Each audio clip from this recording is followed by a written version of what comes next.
Welcome back to Joeelee's Fence Sitters, and today we're getting back on track with DJ Peach Cobbler with the Apache Wars. Let's get into it. Yeehaw summer is over. No! Now Yeehaw fall. Yay! I'll be rooting and tooting for as long as it fucking takes. Thank you to my patrons and Incogni for making this nightmare possible. Okay. I made a video essay about the nightmarish abuse I received as a child, and YouTube deleted it. While of course making... I think y'all have told me about that video, and let's just say that I don't know, because it was deleted from YouTube, I doubt I'm going to be reacting to that one, or at least, here on this channel. Maybe I should start a Patreon to post my reaction video to his video that he can only post on Patreon. But I will also say, not that I've gone through that much seriousness, but hearing about childhood abuse is one, I don't want to go as far as say a trigger, but it's not something I don't think you would want to see me reacting to that unless you like seeing people just miserable. This is YouTube. Of course you like seeing people miserable, you sick fucks. So suffice to say, that might be like, how about this? If this video got, I don't know, 100 likes, let's say that if 100 people like this video, I'll consider doing a reaction to that video, even if it is just me, the cam on me without the video playing, in order for it to be okay on YouTube. And you could do with that as you will. Sure to let me know that they do make exceptions for art. I like to consider myself a half decent. I mean, say what you will about DJ Peach Cobbler, homophobic, homosexual, racist, but he's an artist. And like, just the fact that the video clip he showed had him in silhouettes, silhouettes, high art. So come on, YouTube, like this, what else are we doing here if we're not making art? Well, I guess we could be making pornography. A lot of people are making pornography.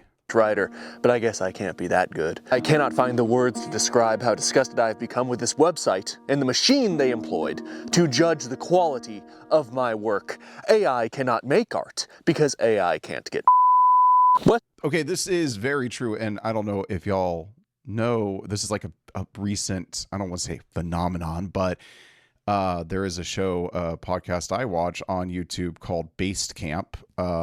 Really solid information, well researched. I mean, they use AI to research, but the AI giveth and the AI taketh away, because Gemini censored an episode of their show and gave them like a strike that could, damage their channel if they keep getting those strikes, because they went against the historical consensus. Even though they backed up everything they said with historical sources. And it was about the hard Z people, the Austrian painter that would be a great name for an album. Kanye, hear me out. Something like the Austrian painter and his hard Z party.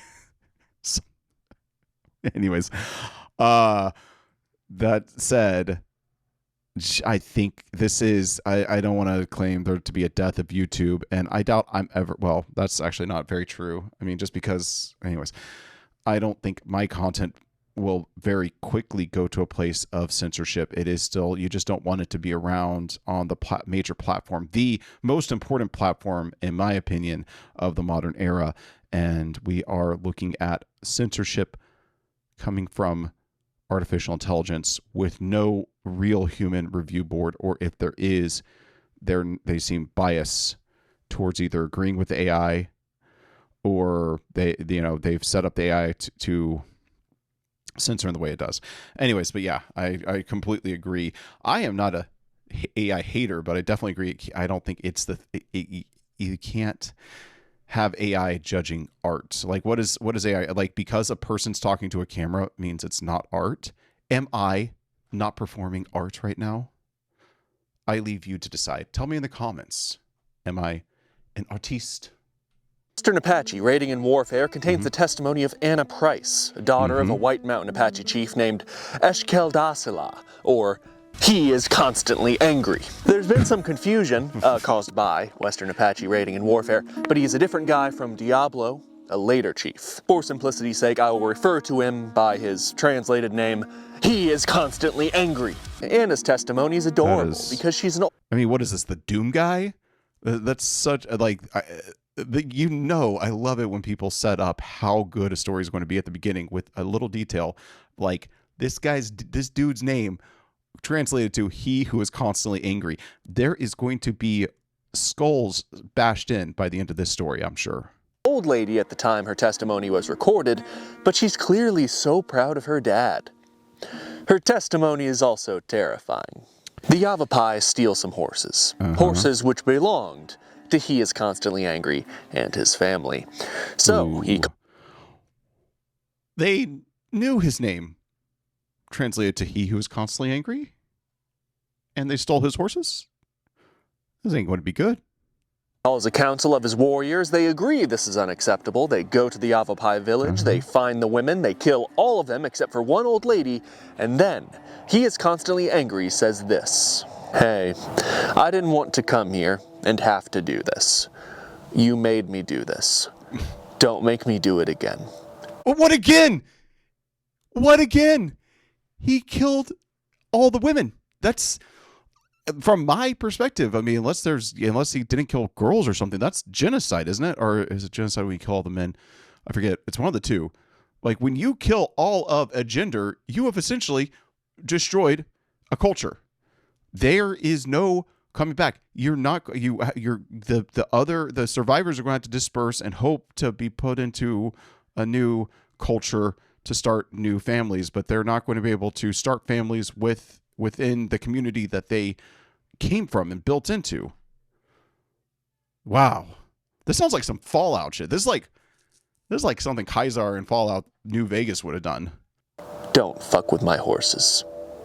Then he went and he killed the men. He gives a similar speech to the Navajo later after they did a sneak attack on him and his White Mountain homeboys. It appears this was his personal philosophy.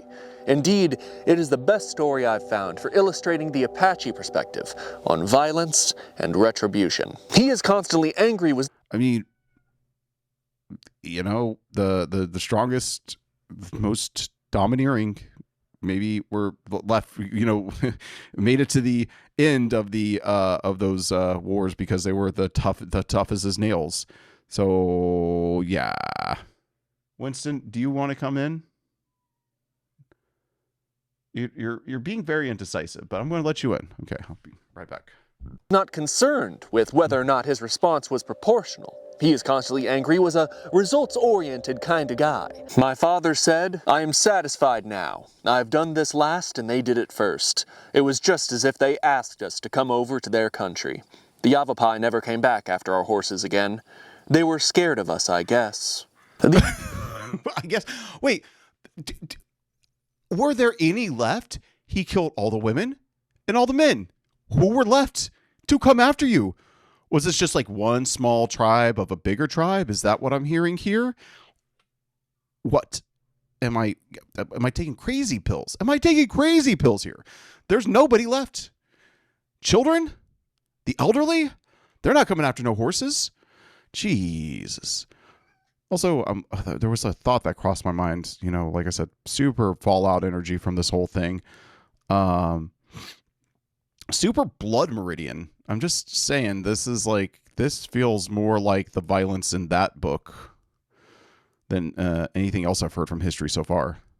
The Apache were a raiding society, which is to say that raiding constituted a legitimate economic activity in their culture. You know how it is. You want to feed your family, so you gotta clock in at the stealing shit from Mexicans factory. Although I do want to say that the Apache definitely distinguished between raids and warfare. What He Is Constantly Angry did here, that was not a raid. It seems that raids were only ever really violent by accident.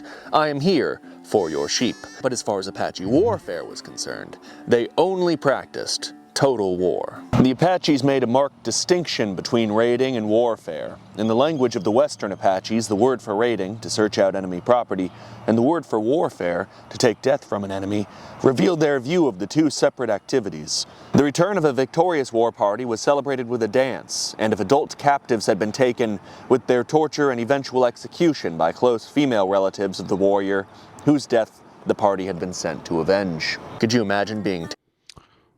Okay. Apache don't fuck around. I think I've heard such tale before, and they definitely get retribution. That's something I always like to. I really want to write a scene. I don't for something movie, comic book, some project where I have a character, being told by like essentially the boss of a a mob boss of the gang he just messed up or crossed paths with. And it's like I don't like that I'm torturing you. I don't get jollies out of torturing you. I'm going to leave your body desecrated for everybody to see because I have to, because you've broken the law of this community. You've broken the laws of this, exchange. And thus I have to do this. So your torture is going to be, be lingering in the minds of many men and many women out there when they think about crossing me and crossing my family. And that's what this is all about. But they're going to have to know that you suffered. They're going to have to see it. So let's get to it. Anyway. Taken apart slowly by a grieving Apache widow. Side note, the Apache did not name their kids until their personality developed. So he is constantly angry. Yeah, thanks for the reminder, man. I wonder how long that took them. But I will say that is culturally, I think, something we should do. Granted, I do feel like people grow into their names. It's so far too often that I meet other people, similar people who have the same name who have never met each other. So, there's that. But yeah, he who is constantly angry damn, dude. His mom, like she didn't just make a lucky guess. The horse to the Apache was food, it was transportation, it was status, it was even a hot wife. Ooh, not directly. You use the horses as a dowry, right? You trade them to the father of the bride, or you use the horses to take the bride. Your idea of normal is, it's not baked into the fabric of the universe. It's a consequence of history. Your idea of normal was a gift and a curse given to you by your fathers as their fathers gave it to them. Our idea of normal is a Yeah, that is culture. Culture is what you consider normality. Like your culture is what the Overton window ultimately is, right? Like am I crazy in saying that? Your culture is that passing down of norms. And it is true that eventually over time, those norms will change. I think that's probably the big thing about today and why we have such a big culture war and, a divided country here in America specifically. And I think you're probably seeing it across the world too, is because we're at one of those inflection points. Technology has changed too much. The world has evolved too quickly, too rapidly for Generation Z. Like even Generation Z to the millennials is a big cultural shift. And so like we're the ones who are probably are obviously the ones the closest to them. And like Gen Z compared to Gen X and boomers, it's just, it's too much. And I'm sure like boomers, like for everything they got throughout their entire lives, all the fortune they have, their biggest like doom, existential crisis, whatever you want to call it, nihilistic ending is that they're getting to live long enough. Most of them, obviously a lot of them have already died, but they're getting to like be in this world long enough to see the that the world as they knew it, the world that they took comfort in, that they thought would be forever, the end of history, is coming to an end. And like their way of life is not going to be the same way of life as every generation moving forward from here on out. Their values, their mostly values, their culture, I think I would actually be interested to see, like, if I took my dad and actually had him sit down and like give me a list of he is an alpha boomer in the sense that he was born in 1946, the first year of the boomer. And I would love to take him to give me like a list of like TV shows and movies and sketches or things like that, and then get a room full of Generation Z and Generation Alpha people and do like one of those just classic reacts where it's just like, here, does this even translate anymore? this humor, like, what do you think of this? Like, especially if I can find ones that are like, if I can find comedians to review the comedy of the time, or filmmakers to review, like, the movies that aren't remembered. That would be so fun. Anyway, sorry, this is a tangent on the side, but yeah, normal, as DJ Peach Cobbler was saying, normal is passed down through lineage. That is essentially what culture is. Which we are constantly having. This was normal here. Don't fuck with an Apache chief's horses. Gentlemen, I don't know if just describing violence can get your channel removed, but we'll see if YouTube is indeed as bitch-made as I suspect they are as we embark upon this, my Apache Wars trilogy. Subscribe. I never ask, but just do it. All my videos are ad-free because YouTube does. Yeah, please do. I usually post the video. I'm going to make sure I do it this time down below. Click on his video and subscribe. Most likely, if you're watching me, you already know about DJ Peach Cobbler. I don't have to be the one to tell you. I somehow, you folks flocked to me when I started posting his videos, and now I just cannot stop. I feel like I'm already super behind, having not reacted to 2 in a row, so I need to catch up. Decided you don't need homemade peach cobbler. No, you deserve the slop. But before we continue with a tale of genuine Apache vengeance, he is constantly angry. He probably didn't want to do this stuff.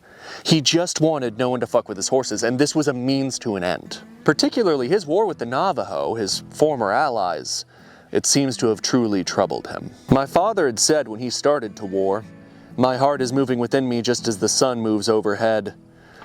That is the way the killing of my relatives makes me feel. When a man gets mad, his heart beats hard and fast." This is what he meant.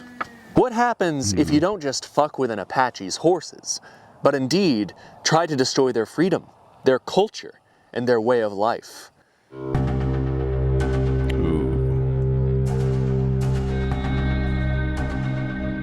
Building on Melting Stone, Part 1, Exodus. Do you know what I'm sick of? The persistent background radiation of pain and meaninglessness which permeates life. Also, all these fucking scam text messages I keep getting, half the time they are buddy. Job Hey, just in time for the ad. Informing me about positions which will pay me $10 billion a day to look at cat pictures from home or whatever. First of all, I'm a YouTuber, and that sounds way too hard. Second of all, I don't think that's Gonna be here for long? I think you're just trying to steal my information so that you can get all my Robux. Okay. Yep, all these scam messages and calls, they This is sure Winston. are annoying. He's my kitty cat. I got him when I moved in with my ex-girlfriend, and she insisted we get a cat. Hey, buddy. And then she left, but she left me with a cat.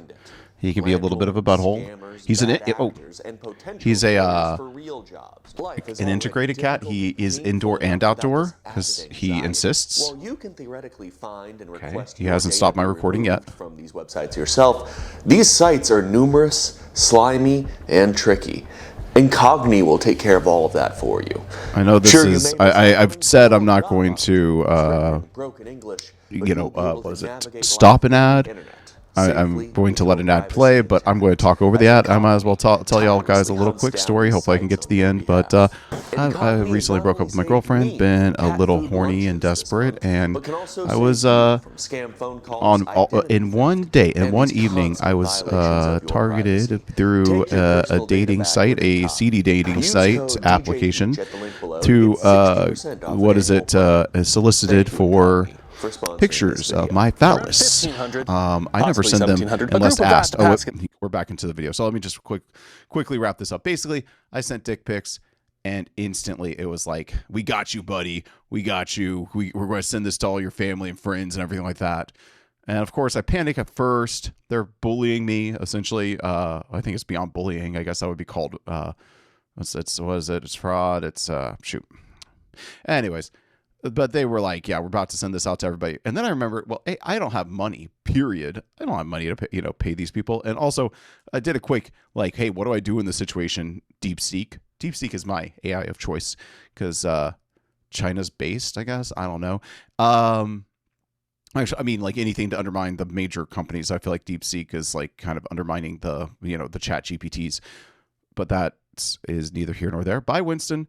But they said, like, hey, if you pay these, it basically said back, like, if you pay these people, they're just going to keep shaking you down. So you might as well just bite the bullet, warn your family and friends, anybody you think they're going to send the message to. And I just warned my immediate family that I was being scammed and just let it go. But boy, they were persistent. I blocked their number, one of them. But I blocked both their numbers. What am I saying? And one of them got a different number and tried to shake me down again a few days later. I'm just like, well, okay, whatever. I heard through the grapevine that the pictures had made it out there. Supposedly I had a pretty good showing, if you will. Anyways, let's get back to the video. Thank you, Incogni, for sponsoring this video. Around 1500, possibly 1700, a group of That's a huge, Pascan-speaking peoples migrated down from Canada along the eastern edge of the Rocky Mountains. Right. We can't say what moved them to migrate to the southern Great Plains and desert Southwest, but we can say with certainty that a schism occurred once they arrived. And I'm not going to really have like the pie. I mean, this is almost like classic history right here. This is just a tale as old as time. The Simpsons did it, right? Guys, the Apaches, come on, get original. The Simpsons did it. But no, seriously, it's like in the Springfield story, when Jebediah Springfield and I forget Shelbyville's name. I'm going to go with Albert. Probably wrong. Simpsons fans, correct me in the comments. When they finally found the place that they were going to settle upon, they had a disagreement about marrying one's first cousins, and they created two different towns. Shelbyville, which is based, and you can marry your cousin, and Springfield, which is full of idiots. Face skit thing that I do in general. There are too many dead babies, all right? There's just there's a certain level of dead babies. I can't do the goofy stuff. Like, I'll make jokes about Serbia, but we're not doing the skits, except for this one. You get one. All right, so we've completed our mysterious exodus from the frozen far north. Now it's time to pick our gimmick. It's all about the PR. You gotta have a thing, you see. I was thinking, what if we made our thing these little fucking baskets? Listen, I appreciate wait, I'm just gonna read this text on the screen. Fun fact, the Jicarilla Apache were named after the little baskets they made. Oh, that's cute. I hope nothing bad happens to them. Fucking baskets. Listen, I appreciate that you have a marketing degree, but I just want to raise these fluffy animals here. They provide not only food, but also wool for clothing and blankets. Basic. We'll be shepherds. Oh, that sort of interferes with this other thing I was going to do with these big dick monster creatures? Oh. What were you going to do with... The Navajo would take to raising sheep and farming as old world animals and crops made their way. So the Navajo, well, let's see how this goes, but it sounds like they're going to be the Abel to the Apache's Cain in this story. Northwards from the heart of the Spanish Empire in North America, central Mexico. It's a long sentence. The Navajo would like to take to raising sheep and farming as old world animals and crops made their way northwards from the heart of the Spanish Empire in North America, central Mexico. I'm sorry. I'm going to start selling Adderall on the DJ Peach. The Apache would maintain a more mobile hunter-gatherer lifestyle, which they did supplement with some farming and, the constant raiding of both Mexican and other natives. It's called being primal. The Apache would regard This is... I just say, we're catching this. This is like early Jewish history. This is the story of Cain and Abel. This is the story of Genesis. If you read Ishmael, one of the few smart books I've ever read, you have the story of Cain and Abel. Essentially, is you have the old world way of hunting and gathering versus the new world way of it had something to do with agriculture as well. Shoot, I'm not smart enough for this.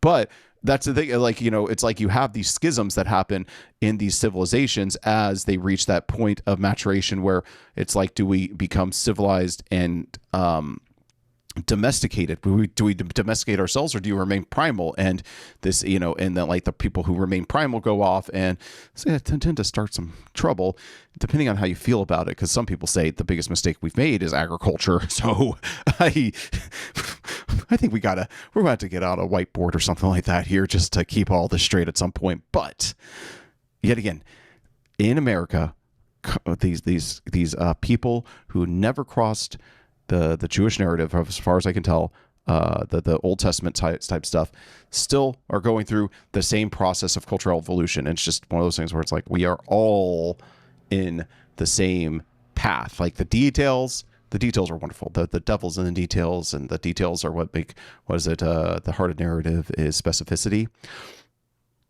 But it's still the same broad strokes, time and time again. Is a feminine pursuit, and jokingly call Mexicans and other native groups their shepherds. The Spanish slave trade of Indians would shape the Apache in the centuries before Americans arrived to the region. Apache rancherias would be victimized by Spanish slaving raids at first, and then later, Comanche slaving raids. Comanche captive taking introduced Apaches from the east, Navajos from the west, and Pawnees from the north into New Mexico.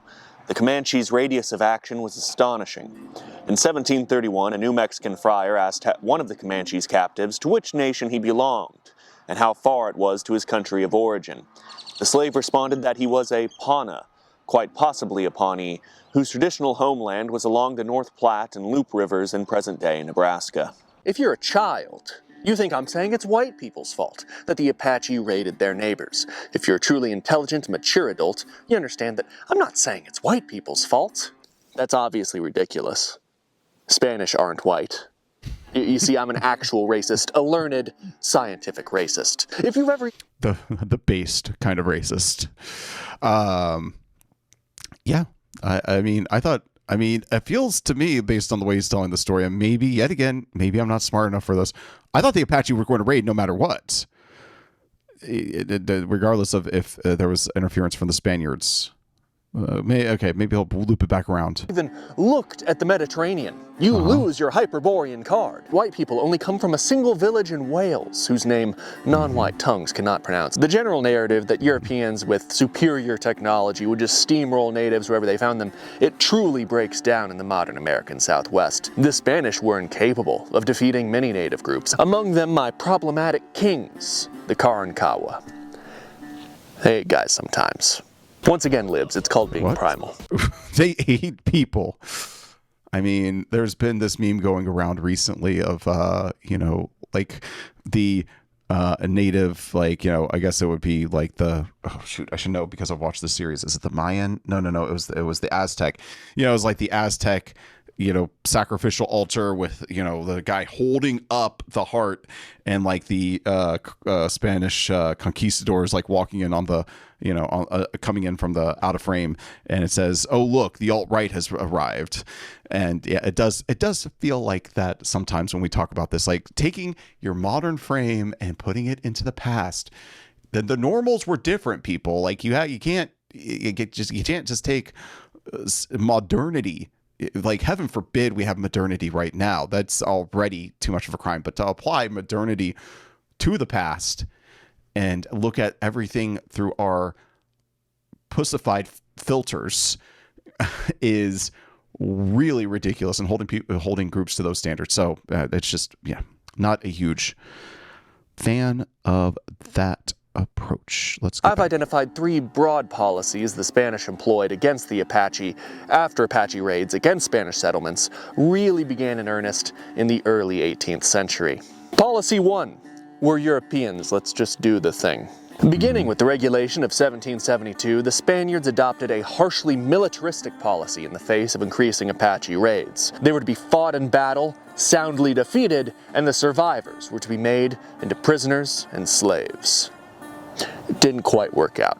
In effect, this policy advocated an arrogant benevolence in which the compassionate conquerors would treat all prisoners well because they were potential converts to Christianity. They would incarcerate all prisoners near presidios or send them as slaves to the interior, where Spanish officials planned to enlighten these heathens through education and then conversion. Eminent historian Max L. Moorhead termed this the most brutal Indian policy ever sanctioned by the King of Spain. Yeah, that didn't work. Policy 2. Let's give them treats. Has anyone tried giving them treats? The Spanish Empire would establish establecimientos, where Apache would be housed, protected, and taught the ways of civilization. Yeah, this is beginning to sound a little familiar. Although few Americans are aware of it, the Spanish military established a system of reservations for Mescalero and Chiricahua Apaches nearly a century before Geronimo's famous surrender in 1886. Rather than raid the frontier for livestock... So that would have been like right as the country was being born in the Second Continental Congress. as they had in the past, these Apaches opted to receive rations of meat in exchange for serving as scouts and auxiliary troops with Spanish soldiers. If you'd like to learn more about these ill-fated reservations, then I highly recommend the dissertation that I just quoted. That also did not work. Most importantly, with Mexico achieving independence, this system would break down along with the presidios, or forts, on Mexico's northern frontier. So, you lost your military defense, and you stopped giving them treats. All at the same time, huh? Policy 3. Run! Run now! The situation America stumbled into during the Mexican-American War was a fucking nightmare, as the United States made manifest our destiny of creating a... that would actually be a really interesting topic for a video. It was manifest destiny. Good idea? Bad idea. I sometimes feel like this nation is a little too big. It covers a little too much. There's too many subcultures. I feel like we could have had a little bit more of a nuancy thing with different countries within a bigger nations, or like Africa or Europe. But no, we had to be one sea, two shining sea. But what is the story? What would the historical people say? Well, people have actually studied this. I'd like to find out. Series of mass graves and building parking lots over them, it was the Apache who would prove to be the fiercest of foes. The Apache had enforced their autonomy and independence many times before, often with great success. The Apache Wars would last 30 years when all was said and done, and this video will mostly cover the first 10 or so of them. A 30-year-long war, and we don't talk about it like it's a 30-year-long war. There was a 30-year war in Europe that there was an entire podcast series on. Beautiful. Well done, Matt Chrisman. And he's my favorite. His wife read Infinite Jest to me and him. The producer, Chris Wade. I think it was Chris Wade. If you listen to Chapo Trap House or the Infinite Cast and know, and introducing, Jesus, he is so prolific in the podcasting scene. Please correct me if I'm wrong. I believe his name is Chris Wade, and Matt Chrisman of the Chapo Trap House. I definitely know that one. Were messy, complicated, and genuinely nightmarish. I've read about still living little girls hung from meat hooks, scalped babies, and men buried up to their necks so that ants could eat their still living skulls clean. This video will focus mostly on the Chiricahua Apache. I'm sorry, Tonto Apache. Like most histories of the Apache Wars, I'm just going to talk about that time that George Crook fed you your own bones. By the way, I've been learning Spanish. Tonto means silly. Imagine being the silly Apache. The Chiricahua Apache is a group designation, mostly which exists for ethnographical purposes. It's not so much like a political structure that they had, right? 4 Apache tribes fell under this designation: the Chokonen, the Badonkohe, the Nedni, and the Chihene. And none of that will be on the test, I promise. It's okay. But I am going to ask you the name of that Welsh village, so I hope you wrote it down. Hello, DJ Peach Cobbler later, realizing I forgot to record something. The Apache homeland was known as the Apachiria, and it was the borders established by the Treaty of Guadalupe Hidalgo and the Gadsden Purchase, which would divide this territory. It's important to note that the Apache prized freedom above all else. And while we as Americans mostly use the word freedom as, freedom to choose where to park, the Apache meant it in every aspect of their life. Freedom was the greatest treasure to an Apache. The most unimaginable of tortures was to be taken, bound, imprisoned. An Apache man was really only beholden to his family and not so much his chief. The sheer hatred between Mexican and Apache will be further expanded upon in my next video, but what should be known is this. Many of the greatest Apache warriors would earn names in combat with the Spanish and Mexicans. It may seem like it may be an insult to use this name instead of their proper Apache name, but they held these names with great pride. The reason I bring this up is, well, it's an important part of understanding the Apache, but also, imagine being so hardcore you get 2 of those names. Part 2, Unwilling Warrior. I found a cool rock in that dry creek over there. It's That's for a me. cool rock. It's not for you. Okay. I don't even like it. I'm gonna find a cooler rock later. Mangus Coloradus is the only Apache warrior I could find thus far who held not just one, but two Spanish exonyms. Edwin Sweeney outlined in his biography of Mangus, he was originally known as Fuerte, or Strong. Chief Chad would become more well known by his later name, however, Mangus Coloradus, or Red Sleeves. Mangus Coloradus was the 6'6" warrior chief of the Chihenne Apache. Mangus struck fear into the heart of every man unfortunate enough to be his foe. Among his foes were white people, but he didn't want that. No, Mangus, and I hope to make this perfectly clear, was not just a fierce warrior chief and a man you didn't want to sit behind at the movies. No, he was a diplomat and a statesman. He was a peacemaker who hated Mexicans. When the white... Okay, I just want to really absorb this white lady. I wonder, okay, you know, if she was my girlfriend, I'd be like, okay, put it on your head, dear. That's cute. Eyes, or jive turkeys, first came across the Apache of the American Southwest. They were both fighting a common enemy because, well, it wasn't the American Southwest yet. During the Mexican-American War, not only did Mangus Coloradus establish a peaceful relationship with the Honkies, he even went, hey, you want some help? Homie, we're with you here. We just met, but I got a good feeling about this one. Me and you, let's get him! You tell Mangus Coloradus you're here to kill Mexicans, and brother, he high-fives you, and he starts hatching schemes. In 1846, the first year of the Mexican-American War, Mangus met General Stephen Watts Kearny, pledged friendship with the Norte Americanos and his fighting men as allies should the new rulers of the Southwest desire to plunge into Chihuahua, Durango, and Sonora. The offer was refused. Mangus Coloradus always wanted peace with the white man, and in 1852 signed a treaty with the U.S. He had a problem with Mexicans, and, well, he had good reason to. Major John Grenier asked Mangus why he continued his war so savagely with the Mexicans, and the Apache replied, I will tell you. Some time ago, my people were invited to a feast. Whiskey was there. My people drank and became intoxicated, and were lying asleep when a party of Mexicans came in and beat out their brains with clubs. At another time, a trader was sent among us from Chihuahua. While innocently engaged in trading, a cannon concealed behind the goods was fired upon my people, and quite a number were killed. How can we make peace with such people? The fact is, I actually honestly have to agree. You don't make peace. Like, they broke the sacred, like, human decency law of what is it called?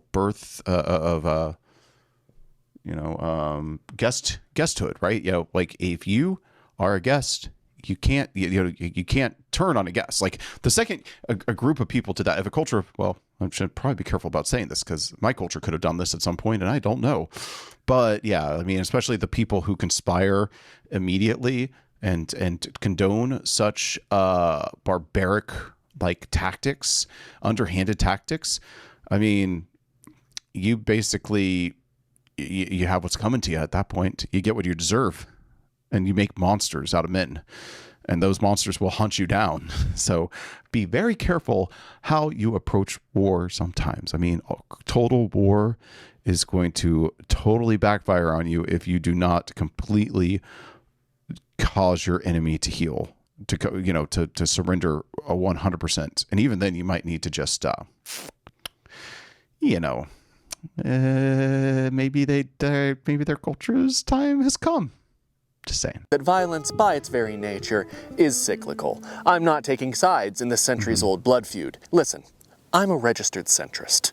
I don't even vote in elections. Hell yeah, brother. I just write on the ballot that Florida belongs to Serbia, then I go home. Mangus was not a centrist, of course. Mangus, like every other Apache of the 19th century, hated Mexicans. That feeling was certainly mutual. At this time, the Mexican state of Sonora famously held a bounty on Apache scalps. 100 for a man's, 50 for a woman's, 25 for a child's. That hatred... Yeah, that's about right. Isn't that what Blood Meridian is actually about? Like the guys, those good old boys going down to Mexico and getting themselves some scalps. And then realizing at one point that Mexican scalps look just like Apache scalps, and they could just keep raiding Mexican towns. And then that backfires on them because they're dumb fucking hicks, and they didn't realize that the Mexican government would not look kindly upon that and would figure them out. Yeah, I think so. Or the Mexicans pushed Mangus to become a diplomat not only with the Americans, but with other Apache. The Apache were, to quote a fucking lunatic, pure Democrats. There was no Apache Confederation, no unity between tribes, and indeed many of them had beef with one another. This would become a problem when it came to making peace with them, because you needed to make peace with all of them, and, keep that peace. Listen, I hate to be so openly racist, but you cannot trust Americans to keep to the terms of a treaty. Mangus would indulge in that most sacred of racist traditions by marrying a Mexican woman. She was apparently very hot. This matters, because Mangus pioneered a method of statecraft known as bad Latina diplomacy. Mangus would marry his consequently hot I like the sound of this, guys. Let's just say, got this new haircut for a reason. Got to pick up a bad Latina. daughters with other Apache chiefs and supposedly also a Navajo chief. Among his new in-laws was also He-Is-Constantly Angry. Oh. Wouldn't it be nice? What? Why? Why would you marry him into your family? There's got to be a great reason for this, because my God, this seems like the biggest mistake you could possibly make. Unless he was constantly angry, you always give him a reason to be angry against your opponent. You always have to have an enemy when he who is constantly angry is in your family. Otherwise, he is going to be constantly angry. It's in his name. And eventually that anger, will find its way to you. So I don't know. It's unless he must have been very valuable. I mean, he did kill all those women and men. If something came of that. Shortly after he became chief, Eshkel Dasila married a daughter of Mangus Coloradus, the prominent Chiricahua Apache leader. Things did not work out with his new bride. She wouldn't stop vacuuming while he was trying to play Warzone with the boys. It was...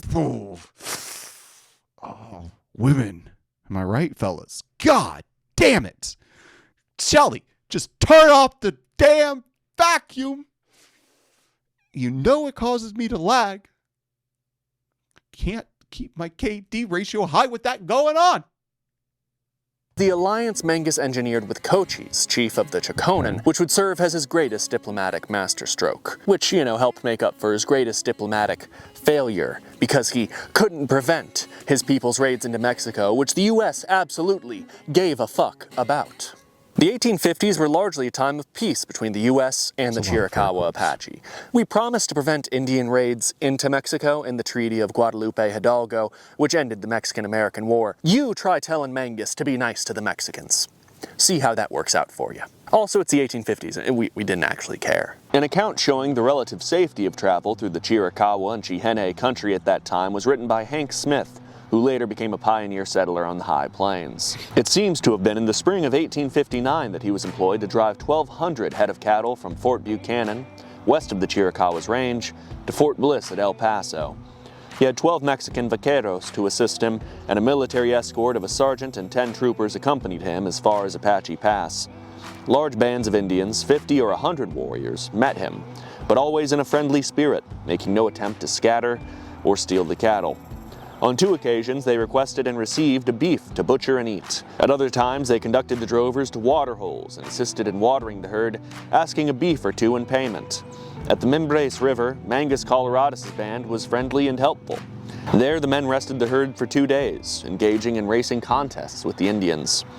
At Fort Bliss, they turned the cattle over, but such peaceable relations were not to last. Part 3, the son-in-law of Mangus. The year is 1861. Apacheria has largely fallen under U.S. jurisdiction, but that jurisdiction is... Just want to say, aesthetically, I think this is the best background he's gotten so far. Love the fact that he went out into the desert. Instead of what I do here with the green screen, he looks like he went out, so you could tell from the lighting. At the very least, he's outside with the green screen, but I doubt he would go that far to do that. I mean, that's a drive. I forgot where he said he lived. He's somewhere in Texas, if I remember correctly. He's either in, I think, Oklahoma, or he's in New Mexico / Arizona, probably New Mexico. And if he lives anywhere east, like San Antonio and eastward, real Texas, that he had to drive at least 8 hours to get out there through nothingness if he didn't fly, which, knowing based on things he says, I don't think he would have. Anyway, sorry, that's just me doing some geography here, but well, I just appreciate the effort he puts in. But if he knew he was filming a trilogy, he probably booked a stay like over multiple days to record in this area, this New Mexico area. Negligible. The white population numbers only a few thousand in Arizona, and United States Army officers about to fuck up so bad it starts 30 years of war. At this time, a young boy by the name of Felix Ward, along with 20 head of cattle, were stolen from his family's ranch by Apache raiders. Lieutenant Bascom was told by his superiors to recover the stolen boy, and it was through this that Bascom would make his way into the history books. We call what happened next the Bascom Affair. Bascom would meet with Chief Cochise in a temporary... You know, it seems like him and Monica Lewinsky have something in common, which is knowing that getting your name associated with an affair is not going to be good for your life. Let's see how that pans out for this guy. Camp he set up. Once again, the Chiricahua specifically were on as good a terms with the U.S. Army as an Indian tribe in the 19th century could possibly be. The Chiricahua, true Democrats they may be, held profound respect for Mangus. And so, you know, they kept all the raiding down south in Mexico. All the same, Bascom believed that Cochise was involved in Felix Ward's kidnapping. So you can imagine Cochise's surprise. He's drinking coffee. LT Shit for Brains is explaining how he needs Cochise to help recover this child. And Cochise is like, yeah, of course I'll help you. I mean, what are Apache friends for, if not that?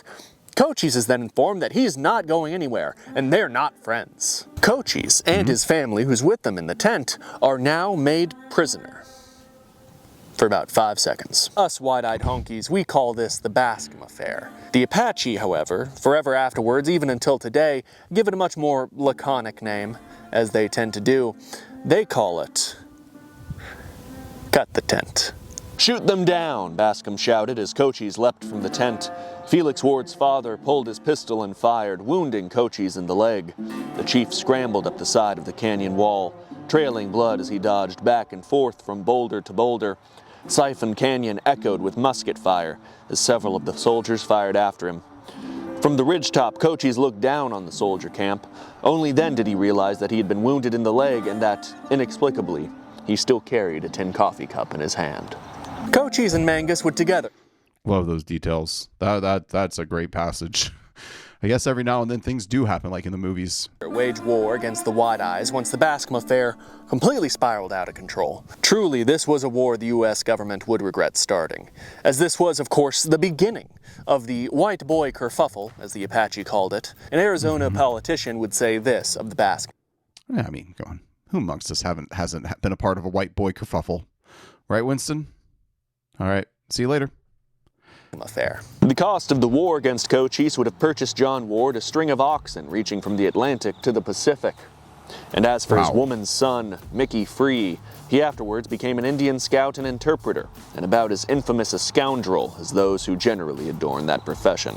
Felix Ward would become known afterwards by the name of Mickey Free, and will be traded by the Aravaipa Apache who captured him to the White Mountain Apache who adopted him. This was not an uncommon phenomenon, as many children, white, Indian, or Mexican, would be adopted and raised by the Apache who took them in. In our next video, we will discuss in depth the case of a little German boy who was taken by Mescalero Apache. He couldn't run from the Apache. He was full of chocolate. Frankly, I hate if I teased you, but this video is not going to be as bloody and brutal. It doesn't really get bleak until the 1870s. Hell, the U.S. Army, they didn't even hang Cochise's wife or son, only his adult male family members. I guess, I don't know, we were liberals or something. Yeah. Nintendo hairline, prey eyes, weak chin. What a cuck. But yeah, that's like, come on, guys. If we're going to do it, we got to do it. Unfortunately, nobody likes it, but you have to go all the way. You're doing total war, aren't we? Isn't that where we're going to end up anyways? Might as well start here. Start now. But yeah, I also appreciate, like, a true trilogy, unlike, Star Wars was even the original, especially the original Star Wars, was not planned as a trilogy. I mean, like, it was planned as a longer thing with more elements to it, but, George Lucas had to sit down and, decide, I'm making one movie, got to end it with a bang, and thus had to put the Death Star, the Battle of Yavin and the Death Star trench run at the end of the first movie instead of being at the end of a longer series of movies, and thus kind of went out with a bang. I forgot where I was going here. Because DJ Peach Cobbler is planning this out properly, because he has the entire history to look at, he's going to tell us a narrative the way it should be. And yeah, your first installment, if you're intending for a trilogy of a story, your first installment probably shouldn't have the biggest, bloodiest things that happen throughout the story. That would be kind of lame. So, don't be too hard on yourself here, DJ. The 1860s would of course be a horribly bloody time, however. Tale of the Bascom Affair would spread to other Apache and demonstrate clearly that the White Eyes could not be trusted. White men killed Apache babies, and even justified the killing under the eugenic aphorism, "Nits make lice." In 1864, a group of Arizonans decided to hunt Apaches on the Verde River. Among their number was an escaped convict known as Sugarfoot Jack. Ooh.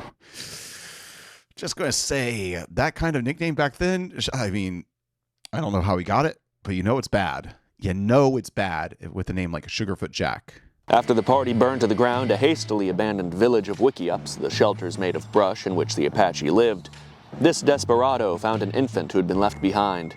He tossed the baby onto the fire, then stood and watched it burn.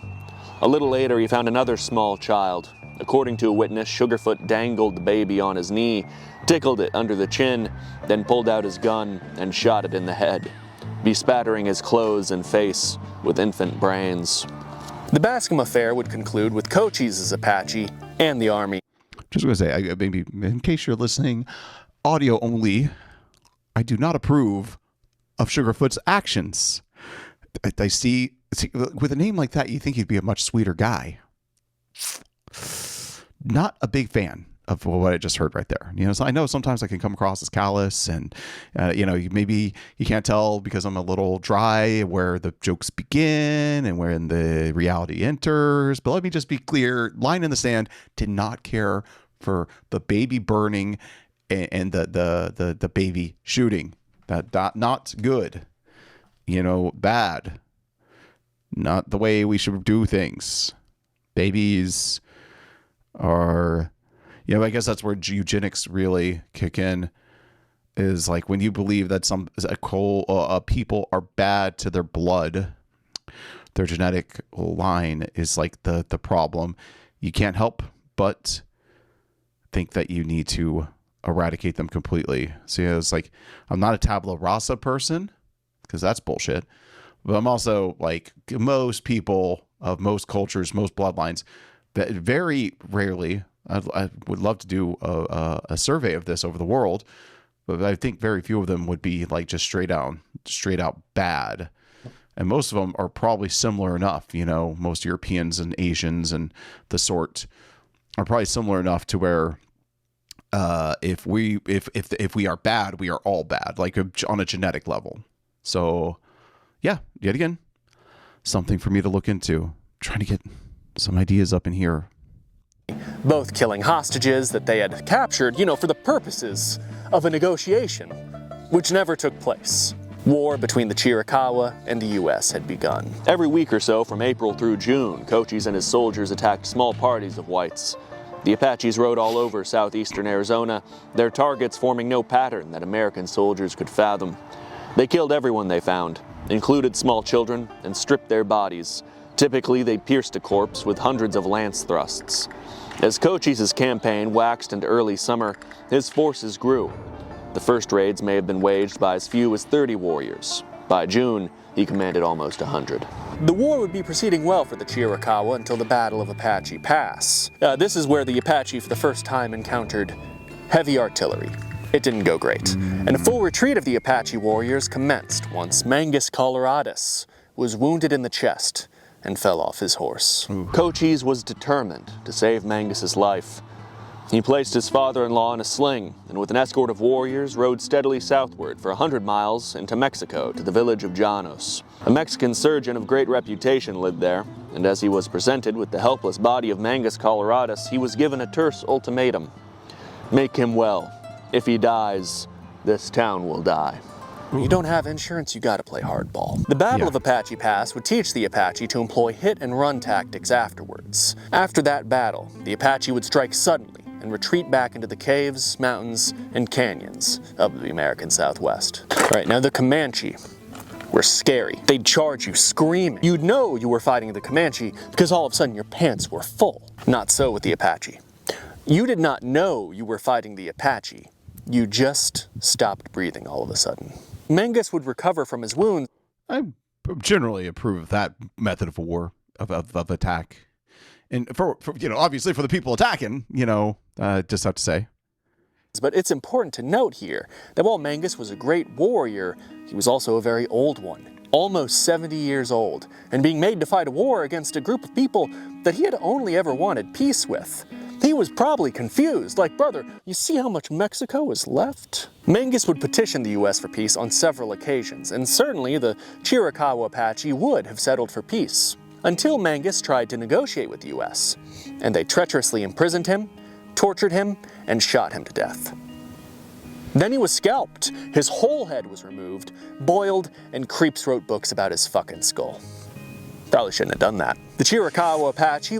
There's so much in this story already. It's like one shouldn't have done that after another, in my humble opinion. Not a warrior, not a general, never waged a battle, a real, literal battle. I've had metaphorical battles, mostly internal, but just one after another. It's just like this is the whole an eye for the eye leaves the world blind.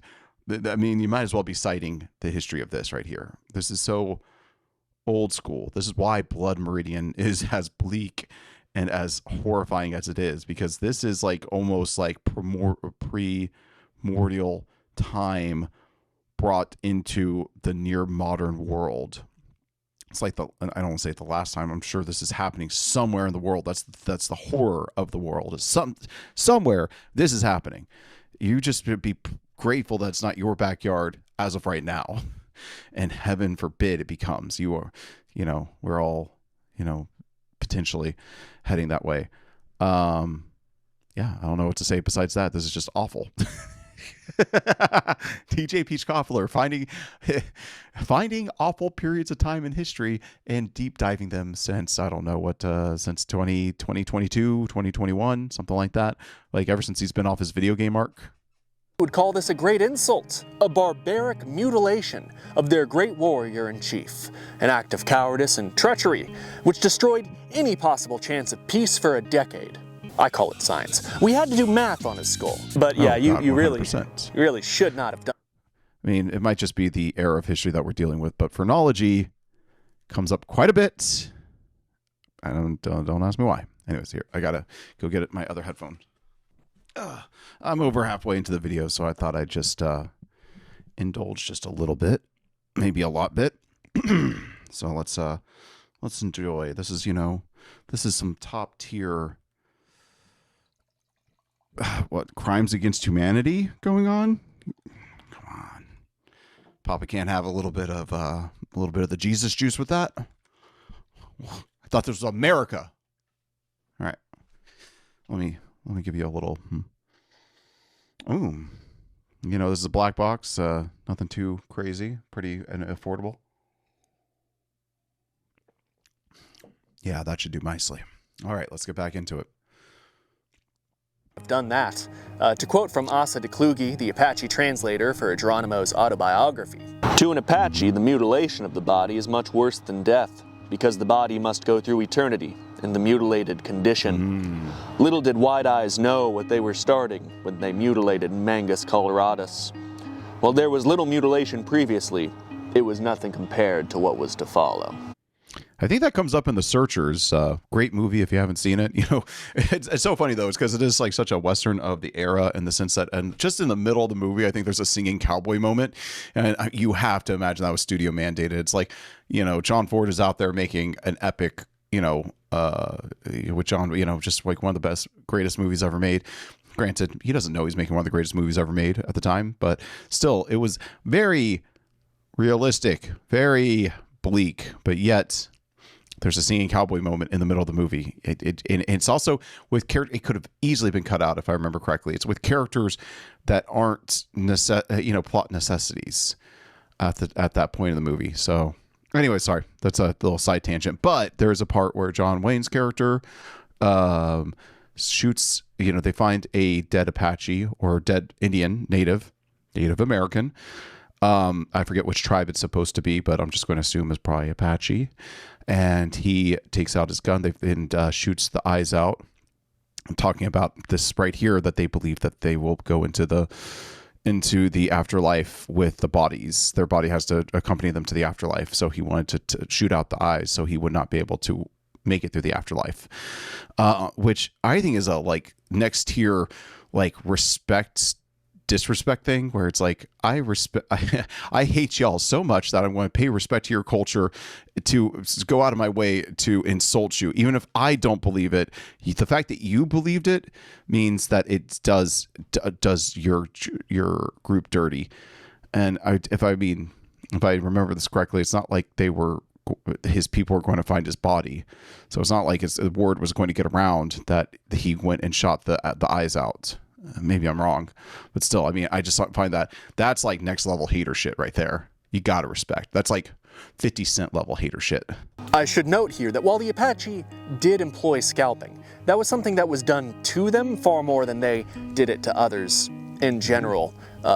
There was a profit incentive for people to do it to them. Oh, also, it turns out that shit, man, if I was making $100 per male scalp back then, oh wait, was it dollars or pesos? Who cares? We're talking like, no matter what, that's like 10,000 of today's, dollars. So I might have got a scalping. I mean, let's, if I wasn't such a pussy ass bitch, I mean, let's face it, this is not a scalping body. This right here.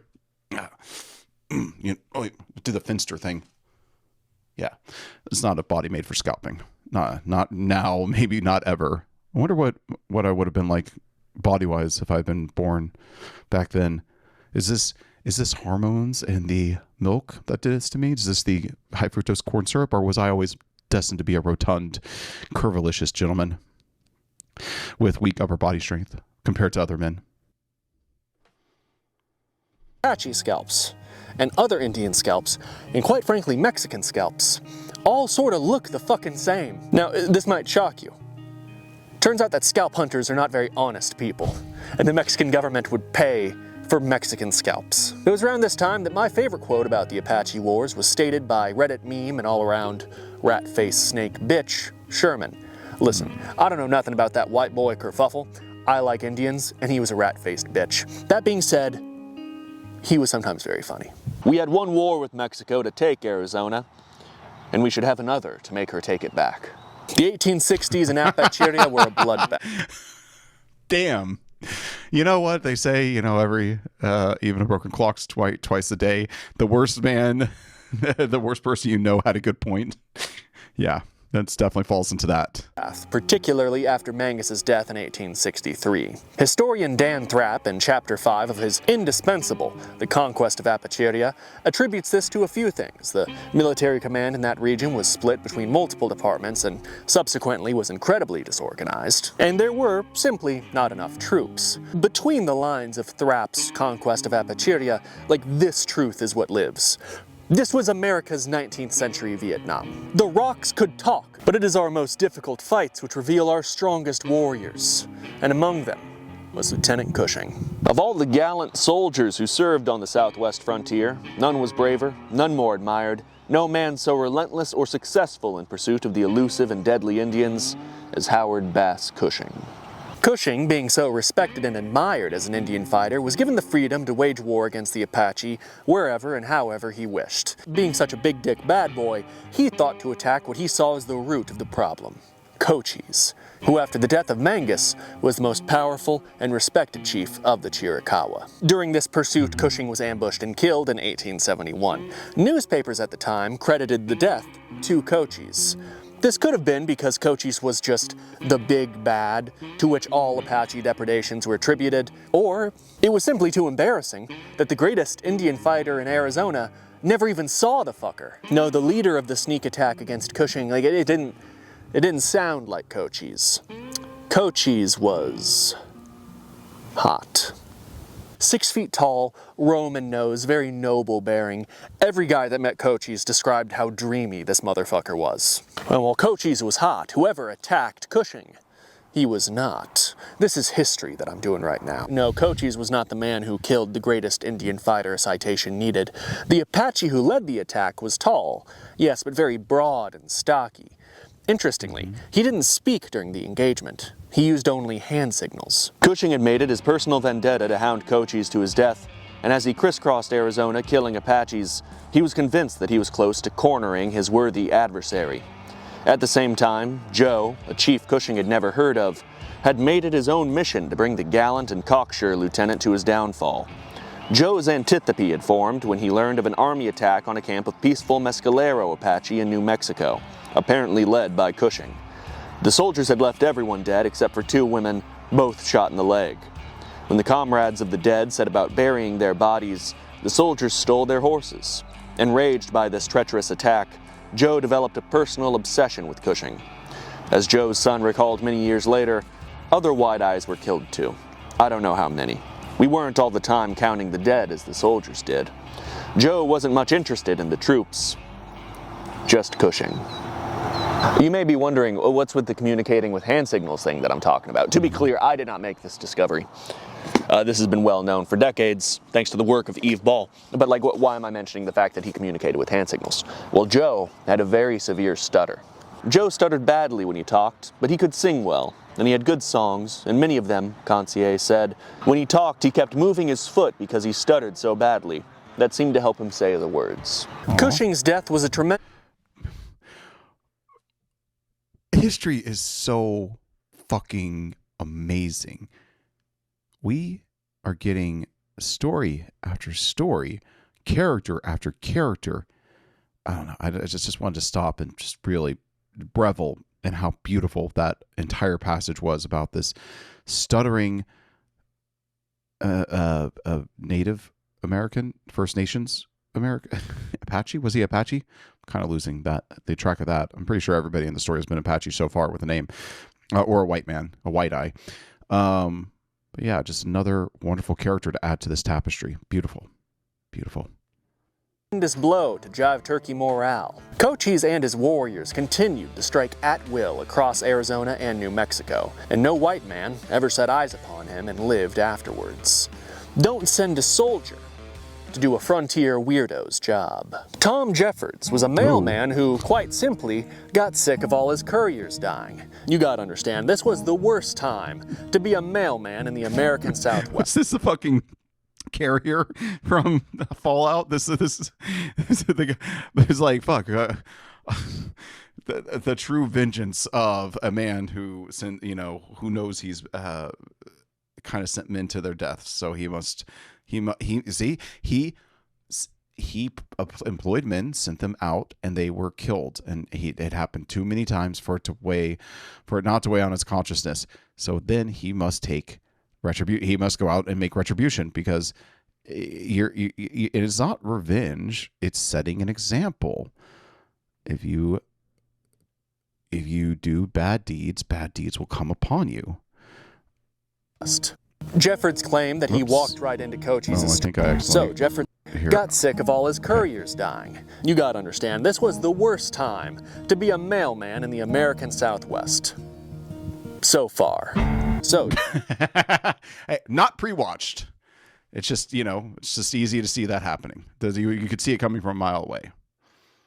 Just like the inevitable remake supposedly is coming from a mile away. We can only pray. Jeffords committed himself to what must have seemed a one-way trip to meet Cochise, the most feared Apache chief. Jeffords claimed that he walked right into Cochise's stronghold in the Dragoon Mountains and said, "Hey, stop fucking with my mailmen." And Cochise said, all right. The Apache claimed that Jeffords was captured, but showed no fear in captivity, and it was due to this lack of fear that Cochise extended to him at first respect then later friendship. What is known is that the two would become friends. A film was made depicting the two as blood brothers. Apache didn't have a ritual like that. They were simply bros. Jeffords desired only to secure safe passage for his mail carriers, which he did accomplish, as well as making a buddy. But history had greater plans for the man that the Apache would come to call Taglito, or Redbeard, and who coaches— God, that is such a fucking cool name. Taglito. Redbeard. Wait, that's a Kurosawa movie too. God damn. I wish I could be called Redbeard, but yet have no red in my hair and have no beard on my face. Am I a man? I mean, sometimes I almost wonder, in case there's a major change to my appearance on this channel, but sometimes I wonder, do you choose to be trans, or does the universe trans you itself? It's like there's only so much not manliness that you can do and be before you just have to throw your hands up and be like, all right, well, let me make space for other men. You know, isn't that what it is? Making space. I need to make space for white men because I am like a white geek. If I wasn't so broad of shoulder, I probably would have been called a sissy. Anyway, sorry, this is a tangent. It doesn't mean anything. Don't read into this. Don't cite this later, you know, in 10 years when I look completely different and go by different names and pronouns. Himself would come to call brother. Part 4. The Gray Wolf. I have before communicated the tragedy of the Camp Grant massacre, which you can watch here, or possibly here. I'm such a centrist, I don't even know which way is left and which is right. What you need to know is that the story started with an Aravaipa Apache chief attempting to make peace with the United States, and it ended with some dead Aravaipa. You gotta get used to that one. Babies, lots of United States, and it ended with some dead Aravaipa Apache babies. Lots of stories here ended with dead babies, so that's just, you gotta get used to that one. To be fair to the U.S. government, I'm becoming very desensitized to dead babies. As desensitized as a high schooler making dead baby jokes. Massacre which occurred at Camp Grant was neither ignored nor justified by the broader United States. Ulysses S. Grant, probably particularly annoyed that there's now a massacre named after him, threatened to place the territory of Arizona under martial law. A significant public outcry did also take place. The Arizona... Yeah, every time a president wants to go and declare martial law in an area, the people got to go and do an outcry. You know, what happened to just like, you know, a strong man coming in and laying down the law? Huh? Look at you, DC and Seattle and Chicago and I don't know, was it Portland? They might as well throw Austin in too. Those freaking commies and queers. You know what I'm saying, buddy? Problem. The sheer violence which continued to be perpetrated by Anglo, Mexican, and Indian alike was at this time becoming a part of the national conversation. I'm just going to be squinting during this whole bit. I've been filming all day, humping it around this beautiful park, but it's fucking bright. Change was needed in Arizona, and that change came in the form of 2 new officers to fix the mess. First we have George Crook, a figure of profound importance. On a personal note, I want to like him. He certainly had personality, you know, and for me that's a big thing. I like when my historical figures have some personality. But hatred of Indians did form no small part of that personality. That's why he was the man for the job, even if he... I mean, let's face it, that was the brain of a true man. Hunting, fishing, racism, and racism taking up the majority of it because it's very complicated. You know, there's a lot of races out there. Got to keep them straight so you can hate them in the right way. Wished he wasn't. I've managed to get more use out of this than just clowning on John Cremony, so $50 well spent. I opened it upside down. His 1868 campaign in Idaho won him a reputation as an Indian fighter. In 1870, General Canby relieved him, making Crook available the following spring when the Department of Arizona needed a commander. Crook did not want the job but took it, having been promised a new assignment in the fall. He remained in Arizona 4 years. You know what, actually, I'm not squinting in the sun, I'm doing hunter's eyes, I'm looks-maxing. George Crook was an avid hunter and outdoorsman, and just in general seemed to be a real salt-of-the-earth type. Crook set an inspiring example. Often when an exhausted patrol collapsed in camp, he would take a shotgun and go out into the dusk, returning with a pack full of dead birds to cook for next day's breakfast. His troops knew that in the hour of danger, Crook would be found on the skirmish line and not in the telegraph office. Crook would improve upon you. So a Chad, a real alpha bro, but seriously, a leader. So I mean, like, there's a lot to be respected. Like, I've kind of learned that there are certain qualities that a person can have where I'm going to overlook some of their what other people might consider like damning qualities, and true leadership. Guided correctly, like those are like bravery and leadership, and are just some of the best qualities a person can have, unless he's like a psycho about it. But if he's just like one of those guys, it's like, he gets out there on the line, like it gets, you're at work, if you work a restaurant business, when it gets busy, your manager gets in there and does the grunt work, to like helping out, like giving their extra set of hands, so that way things can go by smoother. You learn to respect that person so much. And even if they have some off-colored humor or are a bit cringe around the ladies at the place that you work, you just kind of like are like, okay, well, hey, they at least get it done. That's the important part. U.S. military tactics. And I mean, granted, yes, you would like for somebody to be like a whole package and be a leader and not racist/sexist or something like that. Just saying. But I kind of value the leadership a little bit higher than I disvalue the cringe sexism or racism or things like that. Just saying, like, on a scale, I think it puts a lot of weight in the positive column compared to those putting some weight in the negative column. The Southwest in numerous ways, mostly in terms of logistics, and also by putting forth a bold idea. What if we didn't fight Apache? They're very scary, and I don't like it. What if we got Apache to fight Apache? While Indian scouts had been used by the U.S. before, Apache scouts would prove to be the most lethal and effective. Apache scouts were a greater asset to the United States military than any fancy toy that Skunk Works could cook up. You tell he is constantly angry that Osama fucked with his horses? He's dead by 9/12. Crook gradually came to depend almost entirely on the Apaches for his scouts. The Paiutes are not heard of after the earliest expeditions. The Navajos never amounted to much. The Maricopas were sent home as worthless, and the Pimas lasted longer, but were ultimately replaced too. The Yavapai were most valuable in the country they knew best, and as command worked farther eastward, they gradually were replaced by Tontos and other Apaches. It must be understood how much Arizonans and New Mexicans of all colors, including other Indians, genuinely hated the Apache. And now George Crook is giving them guns.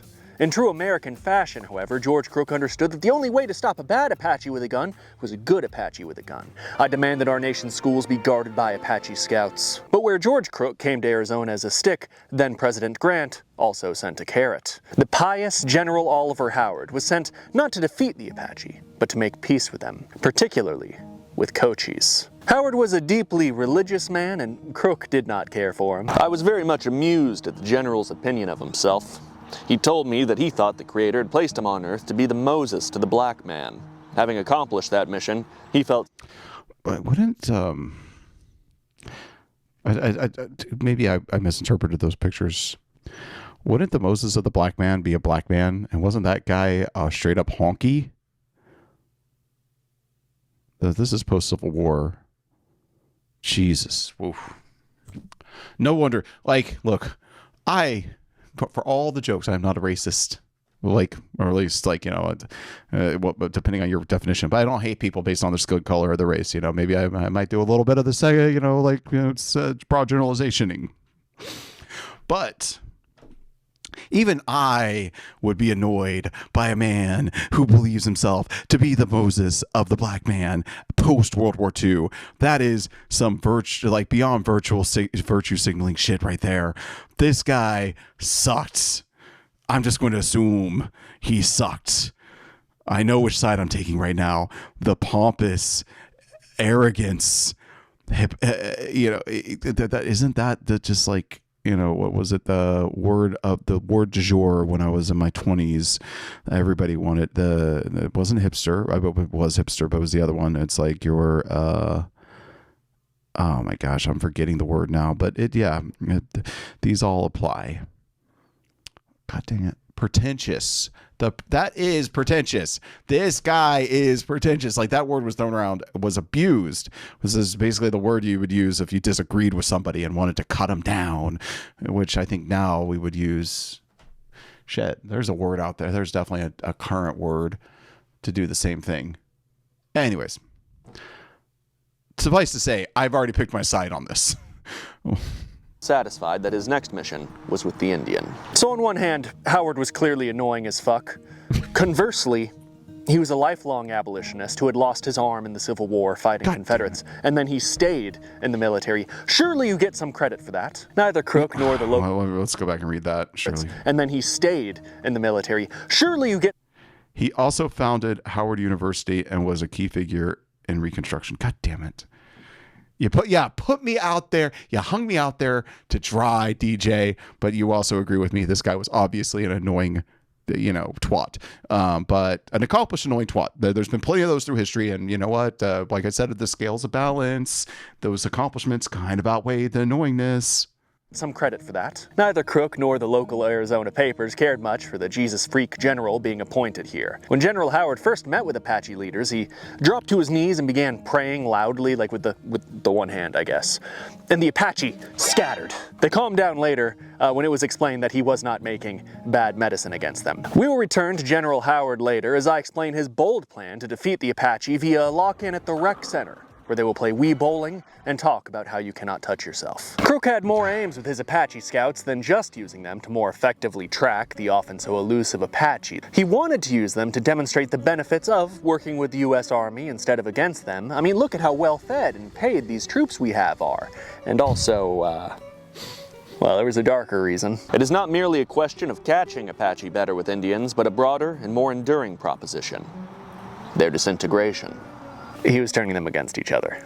Crook also employed spies, like men on the inside of these Apache tribes who would act as informants. Crook's controversial Apache scouts would be put to the test with the famous Tonto Basin campaign, a ruthless military operation which took place over the winter of 1872 to 1873. Winter was the time when the Apache struggled most to secure food, and a time when the army could depend on snowmelt for water. Find the water. Oof. The campaign was brutal, short, and decisive. Three things that no other military officer in Arizona had managed by that time. This quote is from Crook's autobiography, so troublesome source. But all the same, Crook recorded this encounter with a particularly fearsome Tonto Apache chief. Delche commenced crying and said he would do anything he would be ordered to do. He wanted to save his people, as they were starving. Every rock had turned into a soldier, and his people were hunted down as they never had been before. He had nothing to ask for but his life. He would accept any terms. He said he had 125 warriors last fall, and if anybody had told him he couldn't whip the world, he would have laughed at them. But now he had only 20 left. He said they used to have no difficulty in eluding the troops, but now the very rocks had gotten soft. They couldn't put their foot anywhere without leaving an impression by which we could follow. The goal of the Tonto Basin campaign was not to defeat the Tonto in open battle. You couldn't force the Apache into open battle. The plan was to demoralize them, hound them relentlessly. The skill of Apache warriors was obviously profound, but they were and are people. And people get cold, people get hungry, people need to sleep. Crook believed that peace with Indians was only possible if they'd been convinced that their situation was hopeless. And so he convinced them, over a single, brutal winter campaign. As our troops and captured Apache prisoners drew nigh to the side of the post, it seemed as if from behind clusters of sagebrush, first one, then another, then a third Apache would silently join the column, with at most the greeting of, "My brother." But the Tonto Apache were only an appetizer. Crook wanted the big bad. He wanted Chief Cochise, a name which still inspired terror in the hearts and minds of Arizonans and New Mexicans.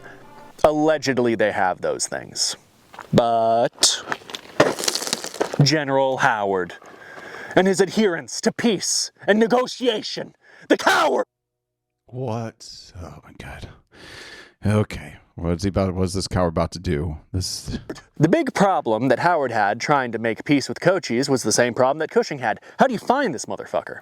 We had tried to trap him before. We had trapped and tortured and killed his mentor Mangus, and so for some reason he's really scared to meet with us now. How do you make peace in the Southwest? We just got to find the courier. General Howard and Tom Jeffords exchanged pleasantries, and then the general got down to business. He wanted Jeffords to take a message to Cochise and arrange for a parley. Jeffords took a long puff on his cigar and said, "General Howard, Cochise won't come. The man that wants to talk to Cochise must go where he is." "Do you know where he is?" Howard asked. "I can find him," Jeffords replied. "Will you go to him with a message from me?" the general asked. Jeffords smiled, took a long, slow pull on the cigar, and replied, "General, I'll tell you what I'll do. I will take you to Cochise." Howard did not hesitate to reply, "I will go with you, Mr. Jeffords." I like General... Movie. This guy is so fucking cool. Oh my God, this should be Red Dead Redemption 3, motherfucker. This, though, the Apache War is, Red Dead. Well, I guess it has to be Redemption. See, the funny thing was there was this other game called Red Dead Revolver, and then Red Dead Redemption seemed like, like it was going to be the naming scheme, where the next one would be Red Dead blank. But no, of course, they wanted to make one of the biggest games ever come out that I think even I should probably play. I'm not a huge Rockstar fan, but I'm kind of coming around and thinking maybe I should just go and enjoy myself with some Red Dead Redemption. That said, the next Red Dead game, because I feel like there's got to be one more, right? They're got to do it again. Like, go further into the past and do this Apache War. This is a game with not a game. This is a story. And Rockstar, if anything, they make stories, right, folks? For better or worse, the Rockstar makes stories. They're going to make, if they're going to make another Red Dead game, this should be it. This is the era that they should focus in on. This is the conflict. 30 years of war. Like, you could be in almost any portion of it. They could make a game where maybe they make a game where your current day timeline is near the end of the war, but then you flash back and you also participated at the beginning of the war. Like, it's about you're both up year 30 or year 28 or something like that, and you flash back to year 5. Oh man, that would be so cool. All right, but that's neither here nor there. Going back into it. General Howard, I'm now officially biased. Also, he had one arm, which is cool. General Howard's journey to meet Cochise was racked with tension and doubt. He was alone, save for one Army captain, Tom Jeffords, and 2 Apache escorts. Out of this whole story, it's like the most Wild West shit. I absolutely love it. When they were still 70 miles from Cochise's stronghold, Howard witnessed an impressive display of Indian alertness. Che abruptly stopped, built a fire, and sent a smoke signal into the air. Then, walking ahead of the rest of the party, he barked like a coyote. From high above, a coyote cry answered him. Chi ran up a mountain and soon returned with one of Cochise's scouts. The man informed Howard's entourage that he'd been trailing them for 2 days and 40 miles. Cochise would negotiate with Howard an incredibly generous treaty, no doubt earned by both Cochise's skill as a negotiator and as a warrior. He had made America bleed, to put it lightly. Cochise secured a fairly large reservation around Apache Pass, the very place where Mangus had been wounded and where Cochise's own family had been hanged by Bascom. On other reservations, the Apache would be forced to farm and wear dehumanizing tags and report to head counts, per Crook's instructions. Cochise's Apache could move freely throughout their entire reservation, and they weren't allowed to go down into Mexico. Cochise achieved a peace that even Mangus would have been able to live with. Peace which maintained the Chiricahua identity and kept them from being reduced to prisoners, guarded by U.S. troops. But Cochise had one big term that he needed met. He insisted that Tom Jeffords be the Indian agent assigned to the Chiricahua reservation. You could imagine how a pioneer who looks like this felt about paperwork and working for the government, but for his friend... I mean, honestly, I'm surprised he stood still long enough to take a picture. I mean, but he had aura. He obviously was a well-rounded man, because when he had the opportunity to take a picture, he took that picture. Boy. And indeed his countrymen, Jeffords accepted the role. Peace was achieved. Do you remember Cushing, like the great Indian fighter citation needed? Yeah. Oh, how I clowned on him for being murked by some random Apache. Oh, laughs were had. Ha ha ha, we said. No, he was not murked by some random Apache. Number one, Joe is a very important figure who we'll get into more in depth in the next video, but he was murked by the Angel of Death of the American Southwest. He was killed by the whole reason I made this video. During the peace talks with Cochise, the Army captain who accompanied Howard noticed something. One of the warriors with Cochise was wearing an unusually high-quality shirt. Like, it had eyelets, like it was very fine fabric. Like, where'd you get this shirt, buddy? The Army captain inched ever closer to the scowling warrior who wore a white man's shirt, and just as the council concluded, made a startling discovery. Written on the bottom of the shirt as a laundry mark was the name Cushing. The Army captain shuddered, for before him sat the killer of Cushing. As they walked away from the council circle, the captain inquired if Jeffords knew the name of the warrior in the white shirt. Of course he knew, for it was the Bedonkohe Apache, Goyakla, the warrior the Mexicans called Geronimo. Just wanted to make a fucking video about Geronimo. But then, you know. Whoa! The rest of the story. Come on, DJ Peach Cobbler. Whoa! Whoa! I'm sure if you were a history buff, you saw that one coming with the whole stuttering thing, I'm assuming. But Jesus Christ, that was the same guy, right? The stuttering one? Oh my God. Yeah, I call this, Phil Hardy? Was that his name? Paul Harvey. And that was the rest of the story. Now, I learned more about this, and the fact is, I couldn't make Mangus and I couldn't make Cochise side characters in Geronimo's story. This video was about Geronimo, but he was in the background here. He fought with Mangus in Mexico during the 1850s. He fought side-by-side Cochise during the Bascom Affair. He was with Joe in the attack on Cushing and stole the fucker's shirt and then wore it to peace talks with the U.S. Army. He did not pick that shirt at random. Geronimo has been in this entire story, but he had yet to, at this time, achieve that most unenviable of positions, becoming a named character in history. What made Geronimo achieve that dubious distinction? I don't even know if I have enough time left in my life to become a named character in history. It takes consistency. It takes showing up to some of the most important things in history. You have to, like, constantly be the right person for the right time at the right time where you are at. Now, granted, as they often say, people, hardworking people tend to get luckier more often. Showing up is half the battle. But yeah, the fact that the Geronimo was not a character. I shouldn't say not a character.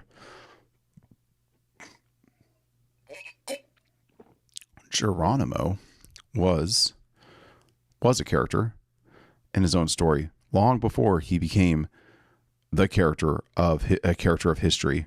It's poetic. It's like, I don't know, that would be okay. I want to make a game. There's a mechanic I want to have for a game where you start. It would be like a deck builder, I guess, for lack of a better word, and you start the game with a whole bunch of, like random ass soldiers, but as the soldiers attack or do movements or you make game actions, you can accomplish certain goals, a certain like renown, to where something that was just a nameless soldier token, like imagine if Magic the Gathering, if you're watching this, you've probably played Magic the Gathering, but everything is a 1/1 soldier token that you play with, or a 1/1 goblin token, or a 1/1 dwarf token, whatever. But instead of it being like you draw into better cards and tap mana to cast it, it's like, no, that your 1/1 soldier token, you met certain conditions, and now you get to upgrade him to this other token, or not this other card, and now it's not just a soldier, but it's like a sergeant. And then that you can upgrade a sergeant into like an officer, and then you can upgrade an officer into like what would be a legendary creature in Magic, like a named character. And that's how you go about getting to having an army with named characters. And those named characters now, oh my gosh, this would almost be like Katamari Damacy on a warrior like a war-like scale or something. Oh my gosh. Okay, there's something here. I'm going to get to it. I don't know if it could actually be a board game though. It's kind of big. This idea it just might have to be a digital game that kind of plays like a board game. I'm sure that this is how Civilization plays now that I think about it. Like, I have to play one of those games someday. Maybe I could do that for the channel. Would you like to see me play Civilization? Let me know in the comments below. Was this. Cochise wasn't well. Cochise had watched his people be driven to desperate ends over the decade plus of war with the US. No longer could they live and travel as they wished. They now had to spend most of their time sheltered in the Dragoon Mountains, afraid to even make fires, lest the White Eyes spot them. Cochise claimed that he had killed 10 White Eyes for every Apache slain, and that's probably about right. But there were a lot of white men. Cochise was not well. His stomach caused him intense pain, and he struggled to keep his food down. And it seemed clear to me that he wanted to leave his people in a position of relative peace and security before he left this world. He didn't. Cochise did die in a way that wasn't fitting for a figure of his stature, but America had nothing to do with it. He was a legend, a chief, and a warrior. And he had stomach cancer. On June 7th, 1874, Tom Jefferson... Just want to say I've had a very bad stomach experience. I probably hinted at it in the past. I'm not going to get into it too much now, but I have immense sympathy for Cochise and that horrible thing he went through. I pray that my death, inevitable as it may be, has nothing to do with my intestinal tract or my stomach. I hope that it's a relatively quick heart attack. I don't know. No matter how you slice it, it's going to be tough. It's like, yeah, it's going to be bad. I mean, not to be too downer or nihilistic, but it almost seems like a sedative-based end administered logically could be like the most pleasant way of going. But I'm also somebody who believes that, for better or worse, we go through things that we, need to, or at the very least, it's part of the human experience for, the term better or worse. So not to be too much of a bummer, but trust me, based on the pain I felt going through, like my intestines having holes in them, a lack of lining that caused sepsis to occur into my abdomen, it's going to be rough for everybody going up to the end. So just live life knowing that you want to have enough good experiences to balance out the inevitable worst experience. met Cochise for the last time. The agent had hoped to stay at the chief's deathbed in the stronghold, but he needed to cross the Sulphur Springs Valley to issue rations. Many years later, Jeffords recalled his last conversation with the chief. As he said goodbye, Cochise asked, "Do you think you will ever see me again?" A startled Jeffords answered honestly, "I do not know. I don't think I will. You've been failing very rapidly in the last 3 days, and I think that by tomorrow night you will be dead." Cochise agreed. "I think so too. About tomorrow morning at 10 o'clock I will pass out. But do you think we will ever meet again?" "I don't know. What do you think about it?" "Well," said Cochise, "I've been giving it a good deal of thought since I've been sick here, and I think we will." "Where?" "I don't know. Somewhere up there." Cochise pointed to the sky. True to his prediction, the great chief died on the morning of June 8th. You know, it was this funny thing. Whenever the Apache were doing peace talks, they had this habit, or like it was this rhetorical thing, I suppose. They'd put this rock on the ground, and they would say, "Our treaty will last until this rock melts." It'd be nice if we were the same. In the next video, we will discuss a legendary Apache warrior woman, the last great chief of the Chihenne Apache, Geronimo's rise to prominence, and a little German boy who was drafted into the war for survival. German boy. Thank you for watching. God, that is so beautiful, man. DJ Peach Cobbler really delivers, and it goes so far out of his way to do this amazing content. I know why you people love him so much. I just fear that I don't get enough. I don't have enough of a brain to fully process these stories as they come, like in this reaction setting. But thank you so much for watching. I've been Joelee. I didn't expect the lyrics to come in. Here, let me just lower this really quick. Thank you so much for watching. I've been Joelee, that bitch that Dolly warned you about. And please, really quick, check out my game, X Seekers of Fortune. It is on its way to America right now, probably arriving on shores as I'm speaking, and ready to distribute to our Kickstarter backers. Also, I did have a bit of a kerfuffle myself with a broken arm recently that really put me in a bad spot fiscally. So if you have any chance, if you have any ability to possibly kick me a few dollars, there is a link to a GoFundMe down below. I would really appreciate that if you made it all the way to the end of the video and you've been enjoying my content. I did get a day job, and I've never had more of a motivation to figure out how to make this my entire life. So thank you so much for watching. Please like and subscribe, share this video with somebody who you might think would be interested in the Apache Wars and some idiots' commentary on some other idiots' interpretation of books he read. I shouldn't be so mean to DJ Peach Cobbler. He's more than an idiot. But suffice to say, thank you so much for watching. Have a great day and enjoy yourself. Bye.